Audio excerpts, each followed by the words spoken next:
And we are live.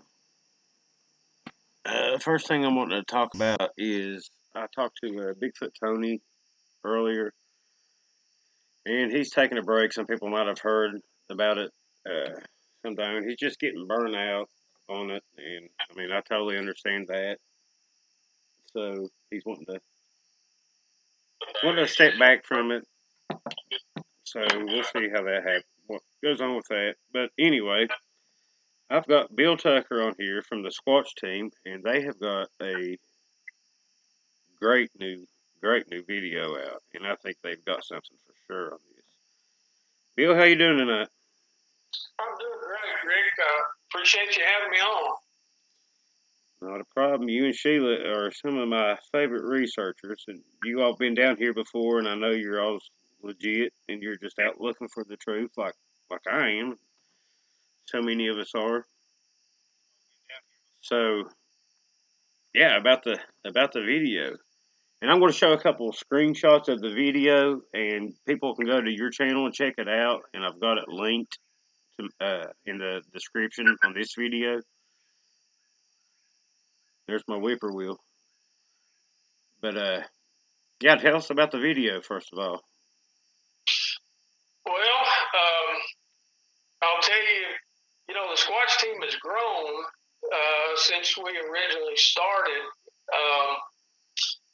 Whenever Robert passed away, of course, Mr. Udell, he talked to us, and Mark Hurst, who actually owns that property, talked to us, and he wanted us to continue Robert's research out there, and we have spent enough time out there with Robert. Robert Dodson, everybody, for people that don't Robert know. Dodson. Right. We spent enough time out there with Robert that we knew the area. We'd done enough research with Robert, and he had gracefully shared a lot of information with us about their habits and where the hot zones really were. And so we made a decision at that time that we were going to add Udell to the Squatch team, and another gentleman by the name,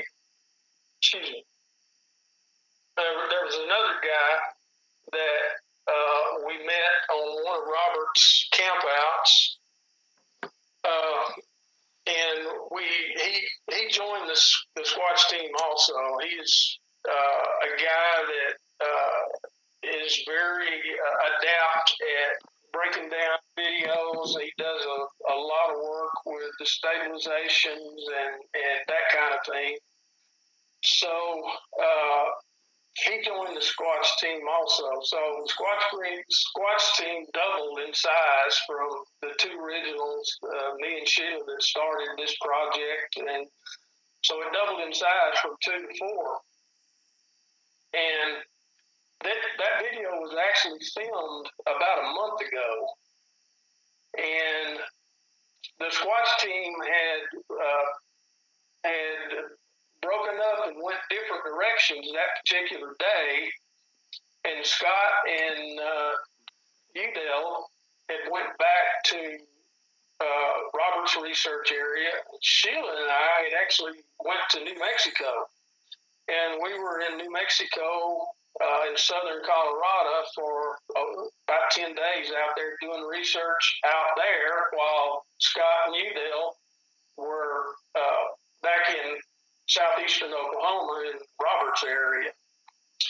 So we had split up with different directions doing research that particular day. So Scott and Udell were down there at Robert's 11-footer area. They were down there that day doing a lot of filming. And I think I talked about this earlier, but I think there's a misconception about how people do research. I think people think we go out, and if we see something that we think might be something, we'll film it. But that's not really the way it works. When we go out, we've usually got 3, sometimes 4 cameras running. Right. And we get back, we may have 20 or 30 hours of video. Right. It's, then we've got to sit down. We've got to go through all this video, sometimes maybe even frame by frame, to see if we've got anything there. But there's a video camera running the whole time that we're out in the field. Sometimes we have 4 video cameras running. And obviously it's a labor-intensive process. Well, I got a call from Scott, I guess about 3 days ago, and when I answered the phone, I knew he had something, because his voice was at about a 3-pitch higher level than it normally is. And he said, "Man, you won't believe what we captured down at the 11-footer area." So he had been in the process of reviewing about 15 hours of video when he found this. And what had happened is he was across the creek from the 11-footer area, and he noticed about halfway up on the ridge, he noticed there was a bush shaking. There was no wind that day, but there was a bush up there just shaking. Now, this is about 100 yards away.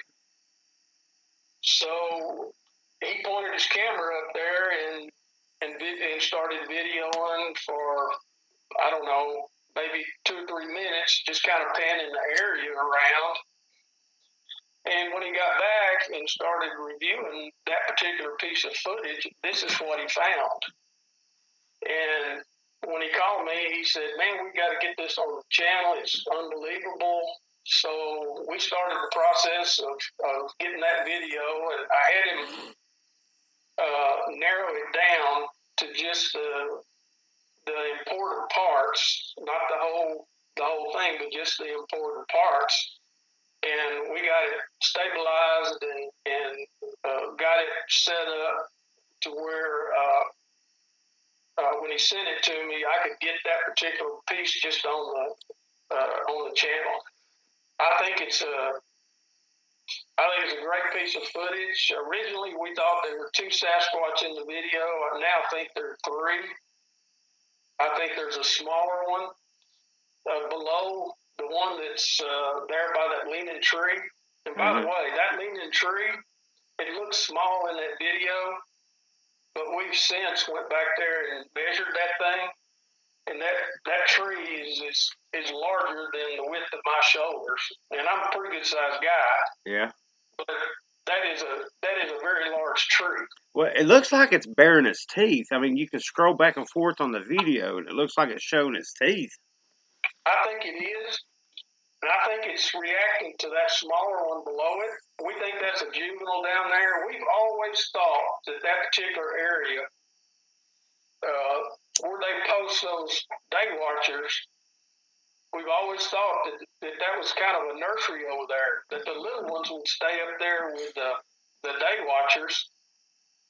We've been there several times when we cross that creek, and just all havoc would break loose. We'd start getting rocks thrown at us. There'd be trees pushed over. We've been growled at. When you go back across the creek, it settles back down. So we've always thought that they had a nursery over there where the little ones would stay during the day with the day watches. And we think that the one below, the one you got on your screen, the one below that, we feel like it was maybe a juvenile. Yeah. And the one that's up higher, that appears to be another very large Sasquatch. Well, the one behind the tree, if you said that tree's as wide as your shoulders, I mean, he looks like he might be a few feet behind that tree, so it's a pretty big boy. I mean, if that's its shoulders and its arm coming down right there, I mean, he looks like he's pretty big. And I don't see anything back there where that could be a shadow or anything. And this guy up here keeps peeking around the bush like he's pulling the bush around. And like I said, people, go to their channel, and I've got the link in the description. It looks like he's pulling the bush around, and that's in direct sunlight. So whenever he pulls the bush back, he will be in the direct sunlight. So there's no way that can be a shadow. there's two very large ones there. The one that's obvious there, that's baring his teeth and leaning out kind of around that tree, he's a very large one. Yeah. He looks to be twice the size of that leaning tree, And he's behind it. Yeah, there's another tree in behind him, like to his right. I guess it'd be to his left, but to our right. And I mean, you can see there's a shadow at the bottom of that tree, and you know that's probably a shadow. But the one you're talking about is over here on the lower right or lower left corner. Yes. Yeah, that right there. Because I don't see any tree or anything right there that could be a shadow of. I mean, you know. So I seen that earlier too. Yeah, and you can actually see it moving when you play the video. You can actually see it moving. I didn't notice that particular one. My attention was focused on the one behind the leaning tree, and then the one above him that's checking the bushes and moving around up there. Right. Yeah, I'm wanting to play the video, but I mean, maybe we can go on here. Do you have a magnifier on yours where you could blow up that image? Yeah, I do on the software that I use. Yes, I do. Yeah, I would definitely play around with this video a little bit more. I mean, if that's 100 yards away, and I'm sure he's fully zoomed in, what kind of camera is he using? He's got a Canon. It's a Canon camera. It's identical to the one I got now. Scott just recently purchased a new 4K video camera.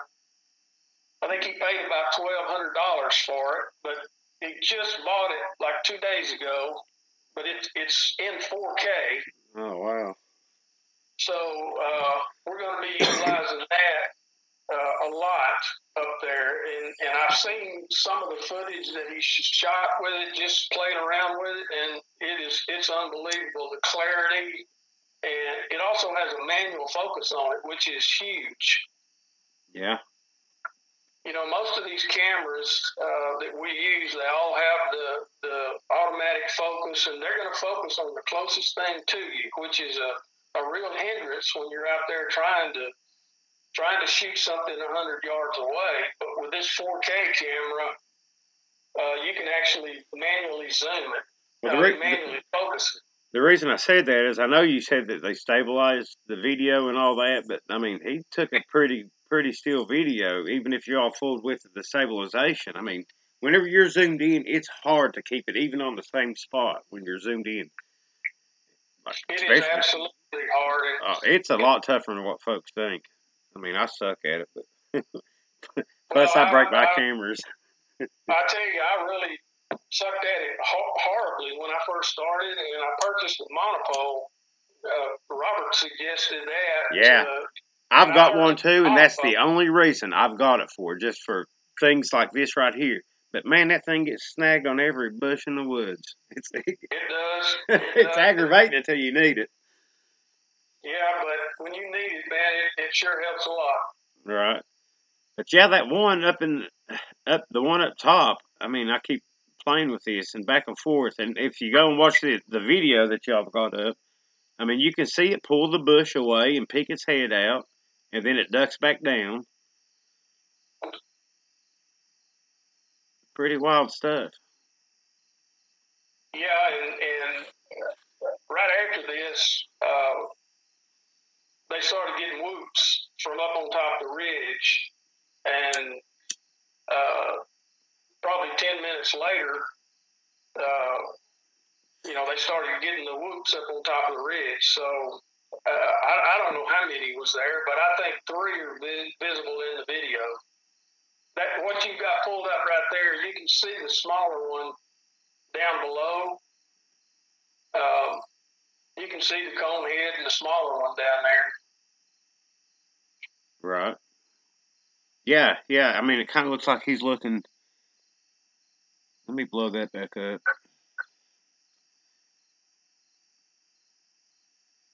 Once you zoom in, you lose a little bit of I mean, it gets digital or whatever. Yeah, you're talking about that one right there.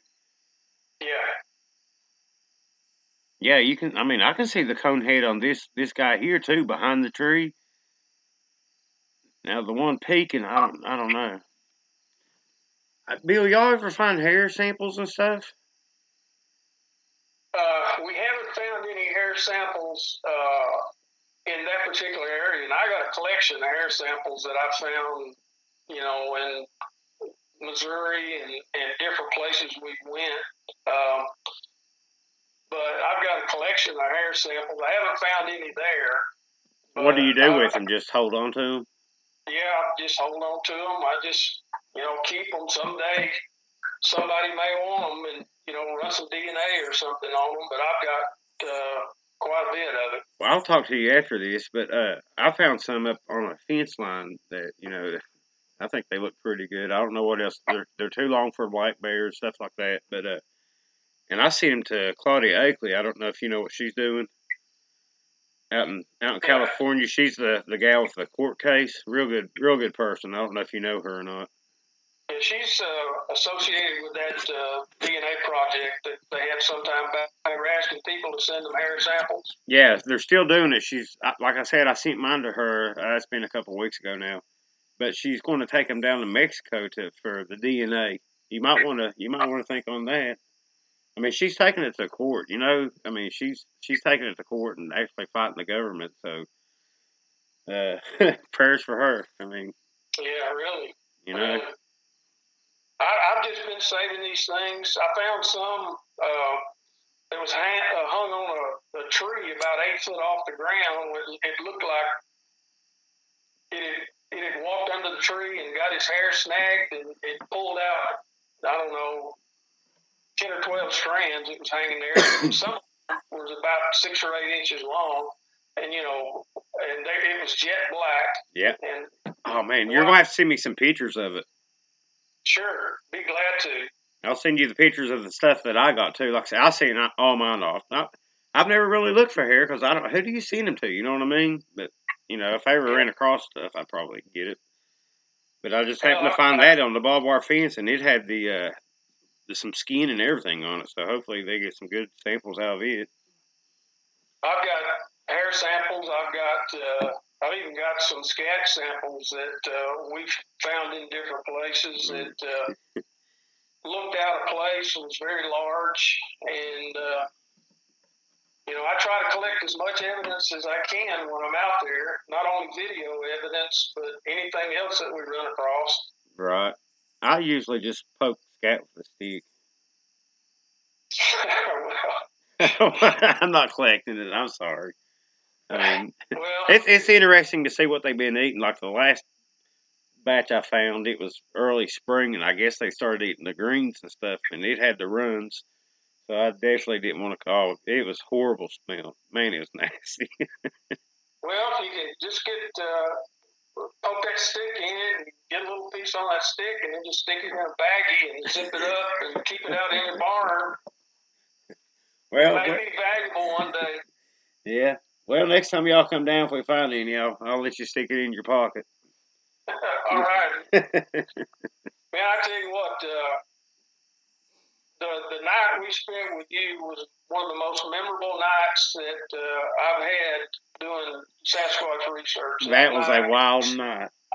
It was a crazy night. Yeah, I can't wait for y'all to get back down here, and there's going to be, a couple other people. And, man, I've got a FLIR now. I had that old cheap night vision thing picked up from Walmart for $100. And, I mean, it did good. We seen one that night, didn't we? Or I think we did anyway. We were followed. Stuff was thrown. It was a wild night for sure. Yeah, that one of the guys had a nice FLIR that night, and the only thing about a FLIR is, for me, it destroys your night vision. It does for me. Oh yeah. Looking at that screen does for sure. I can look through a FLIR for 10 minutes, and then I can't see for the next 30, 40 minutes till I get my night vision back. But that particular night, if you remember, Damien, I was looking through the FLIR at a hot white object that looked like about the size of a basketball, but it looked like it was on the ground. And while I was watching it through the FLIR, that basketball stood up. Yeah. It stepped behind a tree, and we never saw it again. Was that whenever we walked down that one trail? It was just like 4 or 5 of us. Then we started to walk back up, and we'd stop every 5th step or every 10th step or whatever. Right. Yeah. And that's also the first night that I heard them communicating with each other on the parabolic. And that was wild. Yeah, they did the bush chat. Yes. Yeah, they did that. They did that some last night here, actually. Yeah, that was a good night. I've heard that several times since then, but that was really wild that night. Yeah. Yeah, That's one of the best night research that I've ever had. Well, we was right above that moonshine cave too. I didn't realize it at the time, but that's where we was. And I found tracks since then. I found some in the snow actually up there last winter. Since we, since we went up there that night, this last winter, I found them. But yeah, I think that's one of their spots up there. When we get back down there this fall, we need to go back down there. No, definitely. But yeah, I think y'all did well on this, and like I said, I've got y'all's link in the description, so anybody that wants to go check out the full video, go to their channel and check it out. And like I said before, really good, honest people. They're not, they're out there, they're doing the research. Y'all do a lot of traveling, don't you? Yeah, we do, Rick.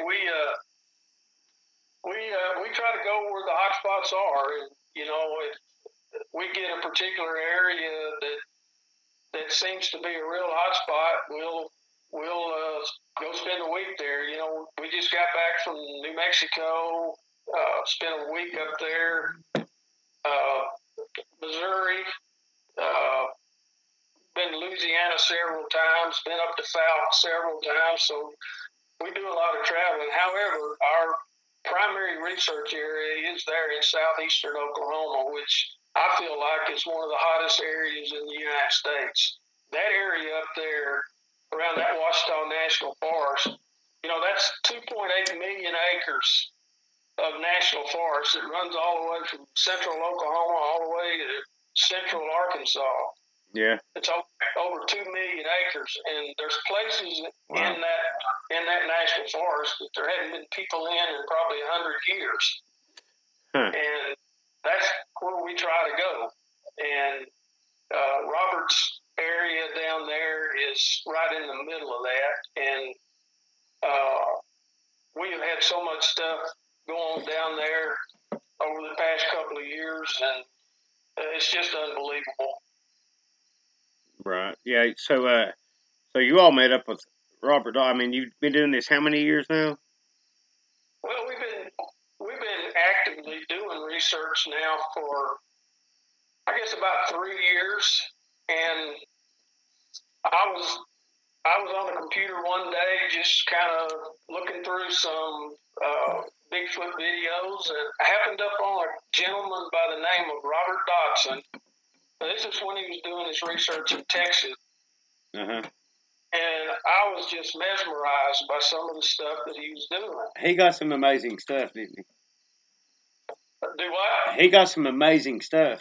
Some amazing stuff. And some of his videos, the eye shine videos, and fishing for Bigfoot and using cantaloupes on his fishing lines and some of the things. Hey, he was innovative, that's for sure. Yeah, he was doing some things that nobody else was doing, and I said to myself, I got to meet this guy.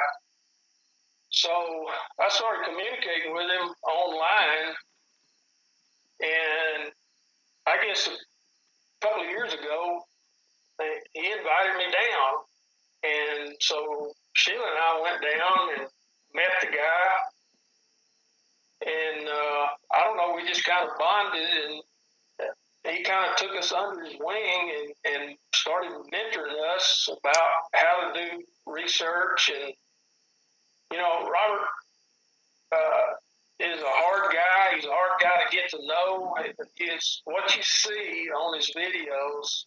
It's not really the Robert that I learned to know. He was a kind, gentle man that wanted us to learn everything he knew. And I don't know why he took us under his wing, but he did. Probably Sheila. Yeah, probably was. Sheila's his wife, y'all. Yeah, he really took to her. He loved scaring her. We'd get out in the middle of the woods in the middle of the night, and everything would be quiet, and he'd sneak up behind her and growl at her. He loved scaring her, but I learned so much from that man, and was able to spend a lot of time with him down there in the woods, and kind of got to know the real Robert Dodson. And I tell you, Robert told you something, you can take it to fact, because he was the kind of guy that he didn't believe in put-ons or anything like that. If he told you something, you know it was the truth. That's what I liked about him. You know what I mean? He reminds me of one of my uncles. I mean, a no-nonsense type of guy that will just, a straight shooter. And if you didn't like it, then that's your problem. You know what I'm saying? But exactly right. he's not going to lie to you, and he's not going to pee down your back and tell you it's raining or anything like that. And he's not going to try to pull any stunts. I mean, just a straight shooter. If you don't like it, then that's your problem. I think he'd have been proud of y'all for getting this footage too. I think he would too. And before he passed away, he talked to us, and we went and visited with him in the hospital. And before he passed away, he told me that he wanted Sheila and I to work with you, Dale, and continue his research down there. And that meant so much to me. Amen. To have somebody with his credentials and somebody that had worked so hard and basically lived with them for 2 years to ask us to continue his research down there, it meant a lot to us. Yeah, he was out every day. Or something. Yeah, it was research for him was 24/7, 365. He lived with them down there, and he had his little trailer down there at the shop, and he lived with them, and it was an every day, every night. That was his life. That's what he did. And it's kind of funny. We were sitting around a campfire one night, in the middle of the night, and we were sitting there, and I said, Robert, why did you start doing Bigfoot research?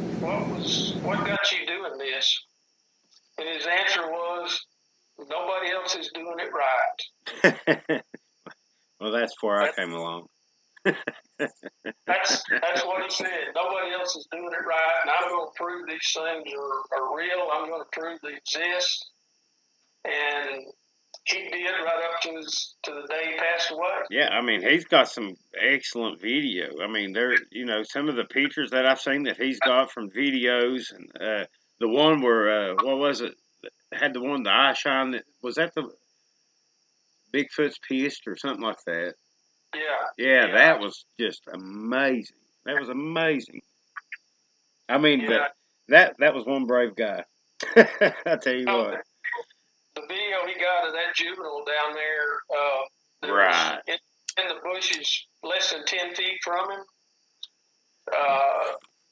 That to me, if anybody has any doubt that Bigfoot exists, take a look at that video. Yeah, that's one of my favorites. That's one of my all-time favorite pictures. Yeah, he was a great man, and it was a real blow to us when he passed away. But yeah, we're going to continue his research in his honor down there. And he told me one day, he said, as long as you'll be truthful and honest to people, you won't have any problems. Yeah, exactly. That's what we're trying to do. Yeah, I mean, the truth is, it's easy to remember, but if you tell a lie, you're going to have to cover up that lie. You're going to slip up. And, I mean, there's just so many that do it. And, I mean, and that, that's what Jason Bigfoot Tony was talking about on that, too. I mean, there's just people going out there and posting pictures of bushes or just straight up lying about something. And that's not helpful. No, that's what hurts us truthful researchers out there that's, trying to find the truth and trying to get questions answered. And then you got these people, these hoaxers and these people out there that's doing this stupid stuff. That's what hurts Bigfoot research. Right. looking for that picture. I don't know where I've got it saved to. The juvenile he got. Yeah, he named that one Shadow. And multiple times, he saw that Sasquatch. He had them all named down there. That clan. He had Big Red and Blondie, and one he called Creekfoot, and had the 11-footer and Shadow, and there was another small one. I can't remember what he named it, but he had them all names.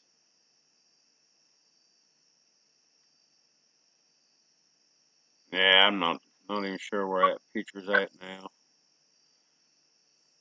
Should have pulled it up. But yeah, that good researcher. Yeah, he's missed. We miss him a lot. Yeah. Dee Sims knew him real well too. I know she's hard. When he passed away, his daughter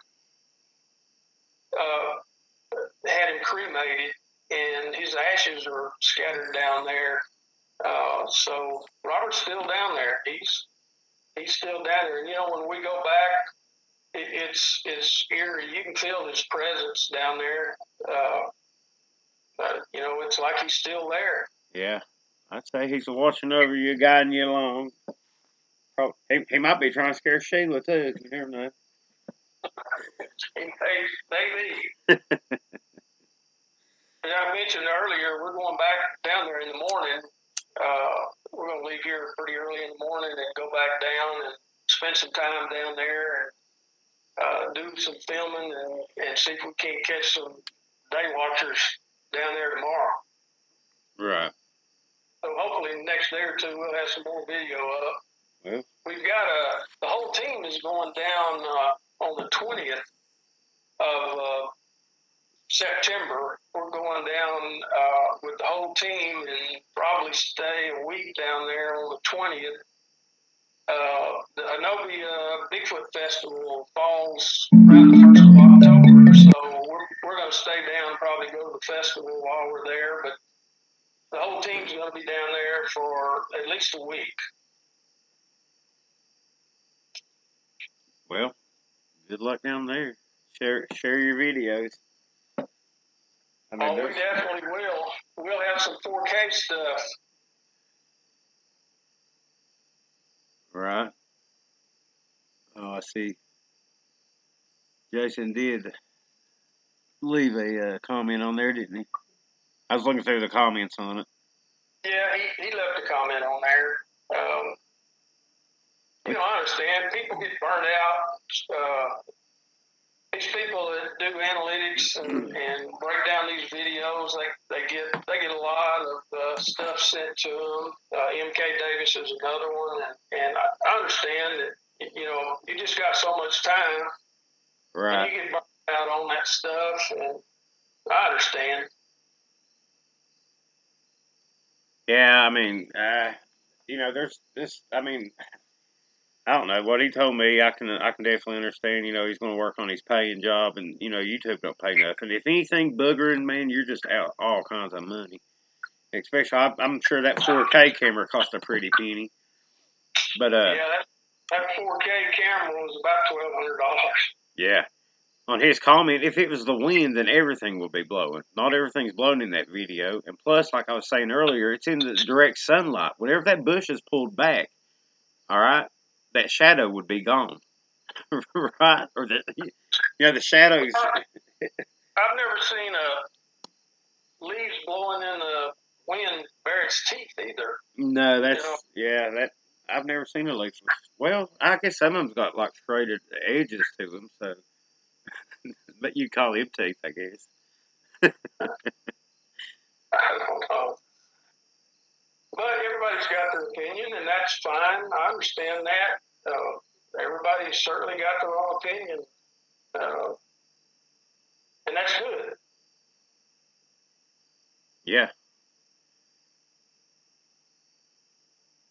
Yeah, I don't think it's the wind, just because if you go back and if you look at it, not all the, which I don't want to play the video, and like I say, go to your all's channel, but I mean, you can watch the other bushes. This bush is moving up here, and there's a little bit of movement down here with these bushes, but the rest of them, you don't see no wind blowing the leaves. And No. right there, man, that just, I don't know, it kind of, this one behind the tree, I mean, it's got a big mouth, and I mean, you can see it bare its teeth. Yeah, you can see it lean out, and it almost looks like to me. Have you ever seen on TV like a chimpanzee? They'll roll their lips back and bare their teeth. It almost looks like to me that's what it's doing. But I don't know if it's communicating with the one below it or communicating maybe with the one above it. There's audio with this video, but you have to understand that creek. It's a pretty good sized creek that's flowing through there. Noisy. And if you're standing there by that creek, you can't hear anything unless it's really, really loud.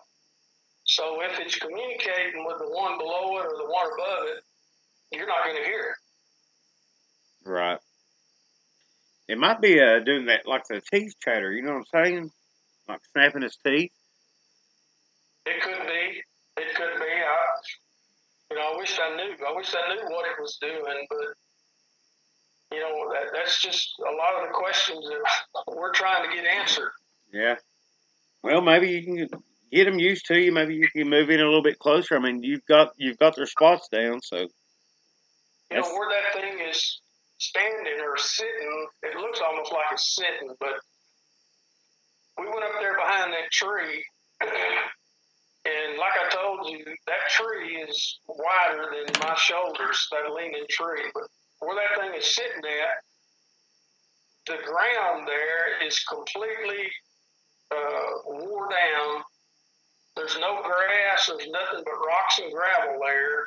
You can tell that something has been sitting there a lot. Right. And we feel like that's one of the positions that they posted they watched it. Yeah, he's cleared out all the underbrush and the leaves and stuff. Kind of like up here above my house at the Gibson stump. There's a tree they sit under, and there's not a single leaf underneath that tree, but all around it, there's leaves. I mean, that they clear out a spot, I guess, so they don't make noise. They can sit up there and watch me. And it's a direct eye line from where I'm sitting at right now to that spot. And then they've got another one over here with no leaves. They just sit around and watch.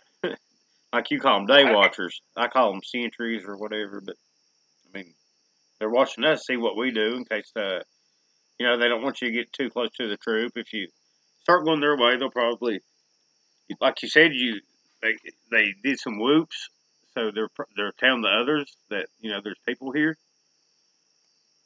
Be on alert.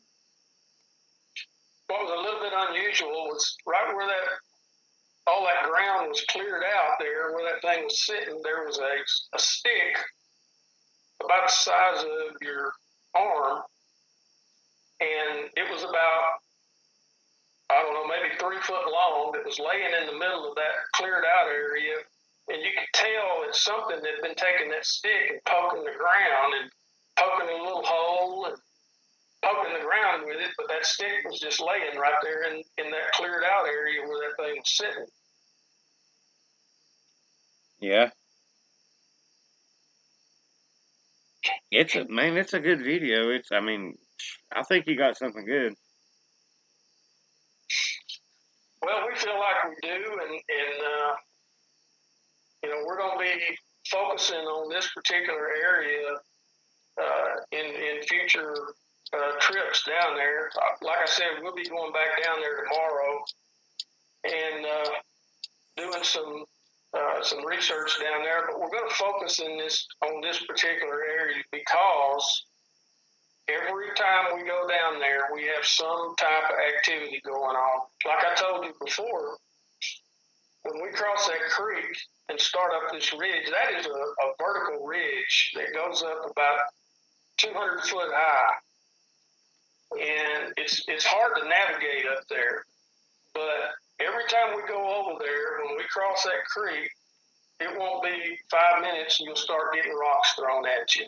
And you'll start hearing limbs break. You go back across the creek to the other side and it settles down.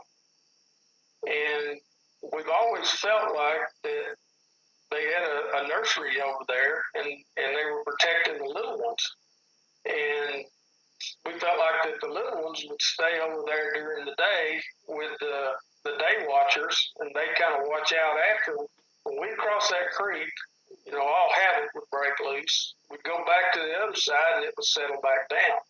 So we've kind of been there enough and done enough research down there that we feel like we know the area that they kind of stay in over there, and we definitely know where they post the day watchers at. We've had so much stuff going on in that particular area that we're going to focus in that area, and in one other area that's similar that we've had multiple things go on at. And we think that clan travels between those two areas. So we're going to spend a lot of time focusing on these particular areas. Right. Man, like last year, I thought I had their paths, and I still think they use these same paths like I found last year. And whenever I say path, they don't, it's not like a game trail, like they use the same ones over and over, but more like, one trip by, they might use one place, then maybe move 10 yards down the mountain and use it. And I thought I had their routine figured out, but they showed me I didn't.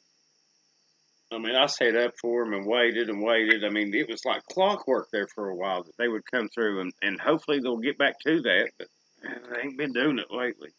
I'm not sure what's going on. Well, I think you can spend enough time trying to figure them out. I think don't ever think you got to figure it out, because that's not going to happen. No, you'd have to spend a lot of time. I mean, You'd have to spend Robert Dodson time. Oh, exactly. I would love to be able to do that.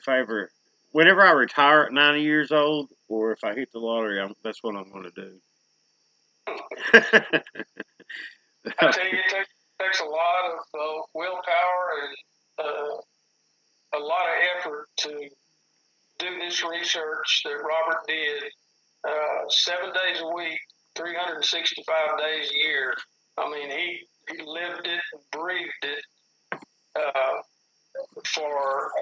I know for 3 years before he passed away, he spent every waking moment in the woods down there. And sometimes he'd go down there in the middle of the woods, in the middle of the night, by himself. Right. Set his chair up, and he'd stay there all night. I mean, that guy, he was a brave man. Yes, he was. Yes, he was. I mean, I try to imitate him, but I mean, he's an original, and they broke the mold whenever they made him. I mean, he was a machine, dude. I mean, was constantly out there. I mean, and that's what it's going to take. I mean, somebody like that. You know what I'm saying? Unless somebody just gets lucky. But I mean, he was dedicated for sure.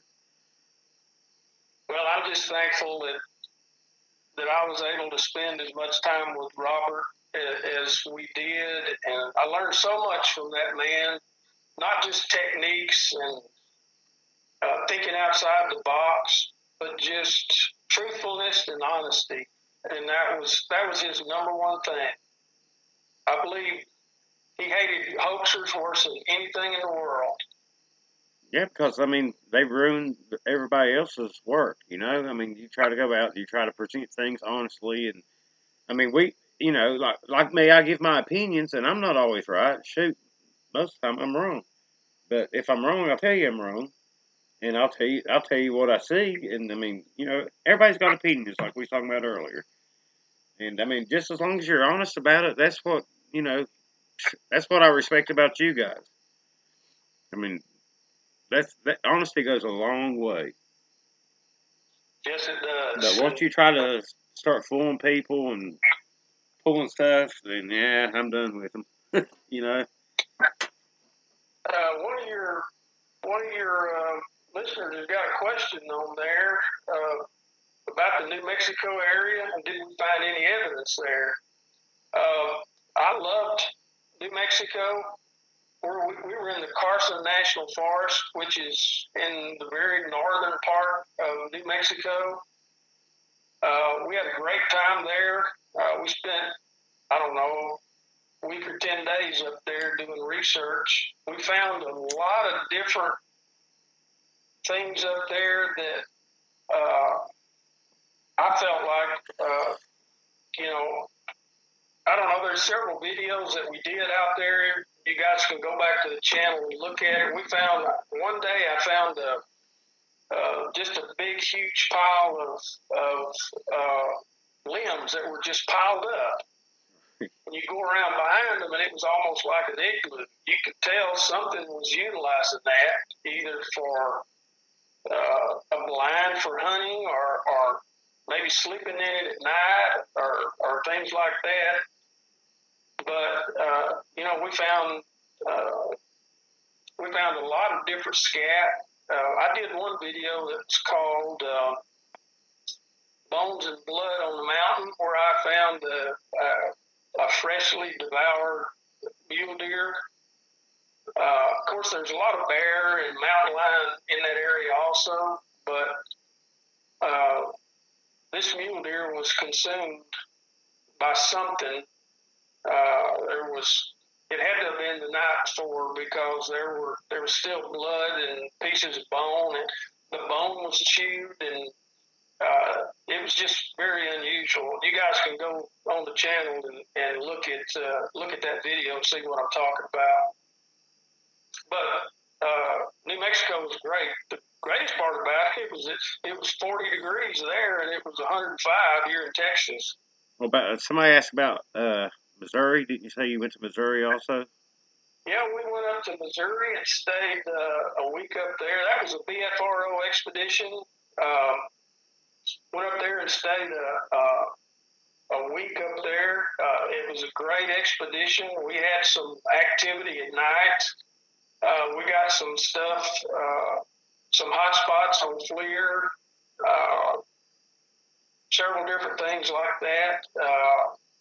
We went out one night, and you have to understand the BFRO expeditions, all their operations are at night. We don't do any daytime operations. We go out at night and spend a lot of time at night, which is not really conducive for filming.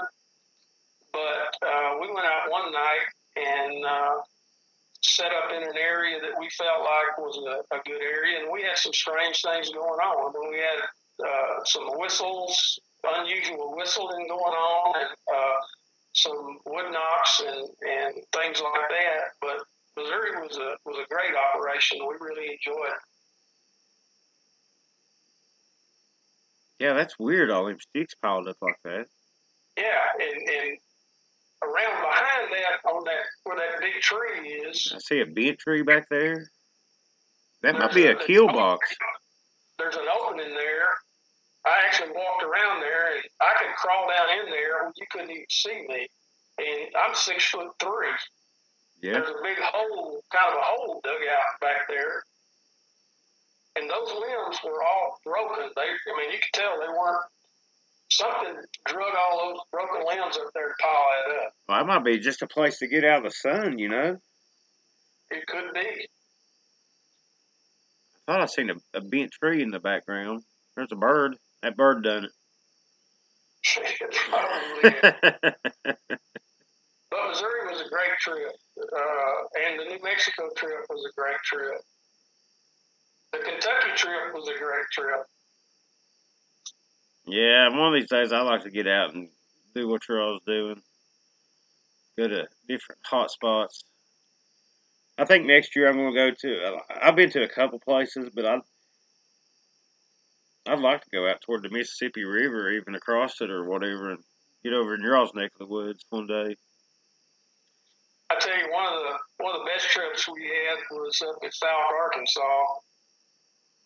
We went up there just south of Fouke, and we spent a week up there and had some crazy stuff going on up there. I think there's a video, there's several videos when we were up there. That was probably a year or so ago. There's some video on the channel from in that area.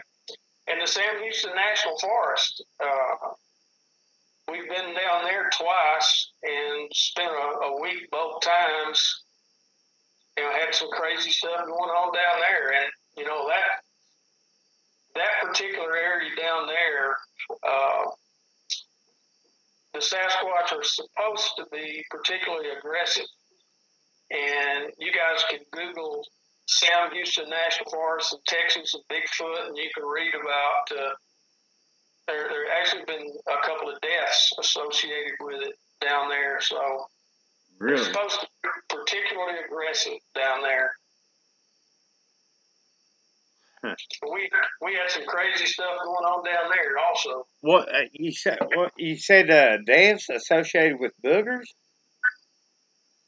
Yes. I mean, what? Who's associating it with them? Just, I mean, is it making the news or anything? Because I've never heard of that. Really? Yeah, this has been several years ago, but Google Bigfoot, Sam Houston National Forest.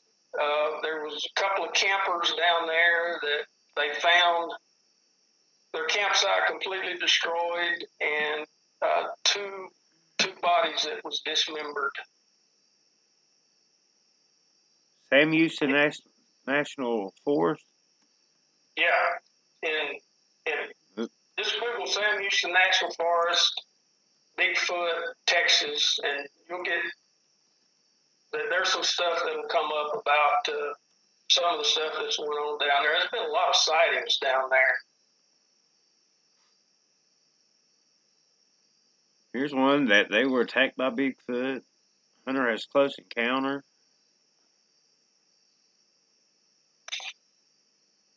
Oh, wow. I'm going to have to check this out. Yeah, we went down there 2 different times and spent a week down there. Oh, that's part of the big thicket, too. Okay. Yeah. I got you.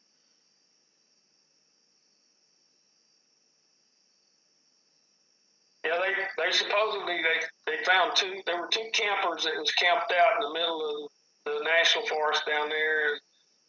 They didn't come back, so they went searching for them. They found their campsite completely destroyed, shredded, and the bodies were dismembered. And it was a horrible thing. And Wow. there's not any bear in Texas, so a lot of people just associated it with Bigfoot. There've been a lot of sightings in that area, so you know, kind of like some of the stuff that went on with Land of the Lakes or Land Between the Lakes. Right. I've been there. I almost made it out of Kentucky. Well, actually, I did get down to Tennessee at one point. But yeah, I'll check that out. In the works. Of course, we're going to be spending a lot of time in southeast Oklahoma and different places, but I'm constantly doing research on the computer about areas where there's been multiple sightings that was pretty recent, so we planned a trip to go there. Yeah, there's a lot of stuff. I'm going to have to get up with y'all and go on one of your trips. Yeah, you need to do that, man. You need to load up with us. Let me take you to southeastern Oklahoma with me. I tell you, people that don't believe in Bigfoot, go with me. Spend a couple of days in southeast Oklahoma and go on a couple of night excursions with me.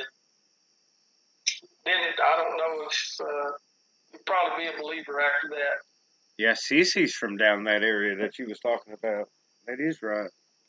And I had another guy on here, Houston Bigfoot, the other last week, I guess.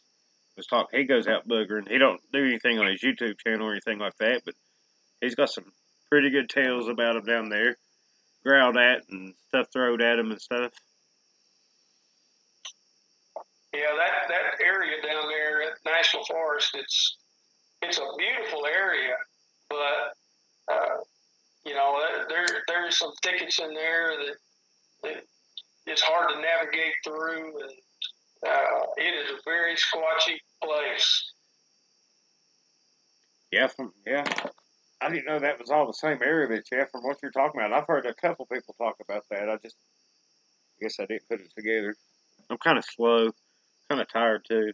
Been a rough day. Yeah, we did a couple of night excursions down there, and well, I tell you, your senses are on high alert when you've done your research and you've done some reading about how aggressive they are, particularly at night, and it can get pretty intense. Yeah, which I mean, it's. I've had a few wild times around here too. I mean, I don't know. I would say that they're probably about the same type wood boogers. You know what I mean? Like the same type here as down there. But I think a lot of it is the heat. Like it's a lot hotter down there and humid and all that, and a longer summer season. Man, everybody gets a little cranky in the heat. You know what I'm saying? Yeah, you talk about the different types. Robert always talked about in his research there in southeastern Oklahoma, there were three types of Sasquatch there. They had your typical patty type Sasquatch that people think about when you think about Sasquatch, and then there was another type there that was a smaller, slender type that did not have a lot of hair. I actually got a picture of one of them on one of my videos. It's called Squatch in the Brush, Squatch Hiding in the Brush, I think is the name of the video. But it's a typical cone head and the large brow ridge, the flat nose, but it didn't have a lot of hair on it, like you think about when you think about a Sasquatch. And then the third kind that Robert discovered down there was a smaller version. I think it's probably what most people call the dog man. Uh huh. That had the snout-looking nose. Robert actually got some pictures and video of that type. So in his research area down there, there were three different types of Sasquatch, and they seem to stay together. I mean, they didn't divide off into different clans. They seem to stay together, Huh. which I thought was really interesting. Like the different types are staying together. Is that what you're saying? Do what? The different types are staying No, together. they didn't stay together. They mingled. Right. And I don't know if it's a gene pool thing, the different types. I don't know if they interbreed or anything like that. But there were three different types that Robert found in his research down there, and we've seen all three types down there, and I've got video of several of them, so we know that there are different types of Sasquatch. They're not all the patty type that everybody thinks about. Right. Right. I got a site pulled up. It's a Brian Sullivan Dukes Bigfoot 411, and yeah, he shows the different types. And I mean, apparently there's subtypes within the types. I mean, it all gets pretty confusing. I think I just got the boogers here, the wood boogers. So hopefully that's all I'm dealing with. Yeah, the ones that kind of have the snout looking nose that they almost look like a baboon when you think about what a baboon looks like. They almost look like those are, to me, those are the scary ones. Yeah, the type 3. Yeah. Yeah. I mean, I don't know. People talk about dogman, but what gets me on them is people say that they have like backwards facing knees or whatever. So, I don't know if that would, there'd be that much of a difference between a Bigfoot and a dogman. I mean, I don't know if they're the same species. Of course, I don't know a whole lot anyway. Well, that's what we're trying to find out, Rick. We're trying to get all these questions answered. Exactly. I'm just trying to figure out what's going on around here. Every time I think I got something figured out, they show me how wrong I am. Yeah, don't ever think you got it figured out. No. I don't think that's going to happen. But personally, I think you've got a hot zone there. The times that I've spent there, you've definitely got a clan in that area. There's no doubt about that. Yeah, I think so. I mean, like in 1 year, I found eight different set tracks just right here on my farm. That don't include stuff I found away from here. And actually, I think I just heard something. But, yeah, I think I've got the top two here. The wood boogers.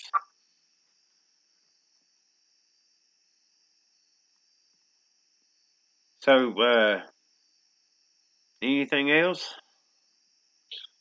Well, I can't think of anything else unless any of your subscribers there have any more questions of the Squatch team. I'd be glad to answer anything. I've really enjoyed talking with you guys, and I really appreciate you having me on. And you guys check out some of our stuff. We're working hard out there for our subscribers every day. We're not actually in the field, we're doing research on where we need to be next. So we're working hard for you guys. Yeah, y'all put a lot of time into it, and like I said, y'all travel around, and you've got quite a few good videos showing some good evidence. And y'all check them out. Like I said, I put the link to their channel in the description on this video, and the link to the video we was talking about earlier. Which yeah. maybe we can do another video on it later. Let people go to your channel, check it out, and maybe blow it up. I would play around with that a little bit, blow it up and zoom it in. I mean, show that there's just not I don't think that's the wind blowing. If the wind blows, all the leaves will move. All the leaves ain't moving. I mean, you have to look at things other than the boogers to figure out what's going on. Yeah, I find it hard to believe that that's just the wind blowing. There's just too much evidence there. I think it's a great video. You guys that have not seen it, go out there on the channel, take a look at that, and make your own conclusions. But take a look at it, and I think you'll see what we're seeing. Yep, it's a good one. You're all stuck to it, and hopefully there'll be more. But again, the link is in the description. I appreciate you coming on and sharing it with me. Y'all go over there, like, share, subscribe. Good people, good, honest people. They're not going to just say something there and nothing's there or try to pull your leg or anything like that. I mean, if you like people like Robert Dawson, you're going to like these people. They're just down-to-earth, great people. Well, Rick, we appreciate that. Now, you've been a good friend of the Squatch team, and I really appreciate you having me on tonight. And you guys go take a look at our channel. We're out there working hard. And the reason we're doing it is to get the answers and get the truth about this. And I really feel like that we'll continue our efforts out there in southeastern Oklahoma, and one of these days we're going to get that money shot that's going to convince the non-believers. That's what we're trying to do, get our questions answered, and we're working hard for our subscribers. So you guys take a look at our channel and subscribe if you want to. We got a lot of good things planned going into the fall. We're actually on the road. We're going to leave about 3 o'clock in the morning. We're on the road back to southeastern Oklahoma. So yep. We work hard for you guys, and I really appreciate you having me on. Yep. Just hang on the line. I'm going to end the stream, and then we'll talk and say our byes. All right. All right, brother. Well, I appreciate it. Tell Sheila I said hi. Y'all come and see me. Since we're leaving at 3 in the morning, she had to get to bed. I'd say she's the smart one. She's gonna be driving while I sleep. Oh, I got you. I got you. All right, brother. Well, everybody, I appreciate it. Y'all joining. Y'all have a good night. And